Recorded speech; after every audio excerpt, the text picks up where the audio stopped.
কখনো চোখ রাঙ্গাইয়া মা বাবার সঙ্গে কথা বলিও না। আর যার মা বাবা দুনিয়াতে নাই, তোমরা ওই মা বাবার কথা স্মরণ করে আমি আল্লাহর দরবারে ফরিয়াদ করো, ওয়া কুর রাব্বিরহামহুমা কামা রাব্বায়ানি সগীরা। জবান খুলে বলুন সুবহানাল্লাহ। আল্লাহ বলে, সন্তান তুমি আমি মালিকের কাছে ফরিয়াদ করো, আল্লাহ গো আমার মা বাবার উপর তুমি রহম হইয়া যাও।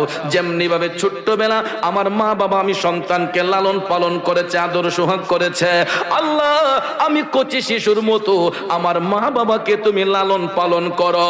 বন্ধুরা আমার, হাদিসে কুদসির মধ্যে এসেছে, সন্তান যখন চোখের পানি চাইরা মা বাবার আত্মার শান্তির জন্য দোয়া করে গো, ওই সন্তানের চোখের পানিটা জমিনে পড়ার আগেই আমার আল্লাহ তার মা বাবা রুহের উপর খুশি হইয়া যায়। চিৎকার মেরে বলুন না সুবহানাল্লাহ।